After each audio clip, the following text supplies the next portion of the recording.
Echoes of Tomorrow. In a dimly lit lab, Alex Carter stood over a complex machine. His face, marked by stress and determination, turned to Dr. Evelyn Ross. "Are you sure this will work, Evelyn?" he asked, his voice tinged with urgency. Dr. Ross adjusted her lab coat, her eyes filled with resolve. "It has to, Alex. The future depends on it," she replied. A blinding flash erupted from the machine, sending Alex sprawling backward.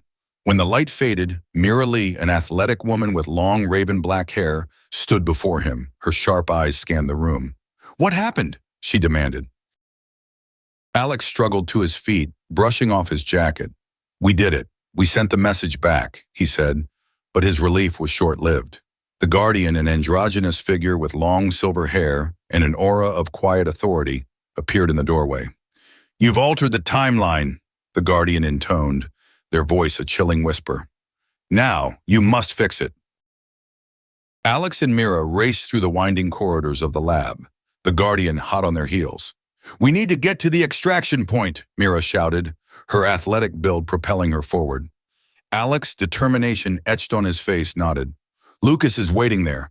We can't fail him," he replied. Suddenly, the ground shook, and the walls began to crumble. "Hold on!" Mira yelled, grabbing Alex's arm as they dove into a side chamber, just as an explosion rocked the lab behind them.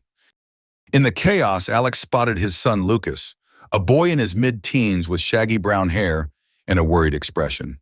"Dad! Mira!" Lucas cried, running to them. The Guardian emerged from the smoke, their dark robes flowing. "This ends now," they declared. Alex stood in front of Lucas, his face set with resolve. "Not if I have anything to say about it," he said. A fierce battle ensued, Alex and Mira fighting with everything they had. The Guardian's silver hair whipped around them as they countered each move. Finally, with a desperate push, Alex managed to activate a device on his wrist. "Mira, Lucas, get behind me!" he shouted. The device emitted a bright light, enveloping them all. When the light faded, Alex lay on the ground, breathing heavily. Mira and Lucas were safe, but the Guardian was gone, the timeline repaired. Dr. Ross approached, her expression a mix of relief and sorrow. "You did it, Alex," she said softly. Alex looked at his son, a weary smile on his face.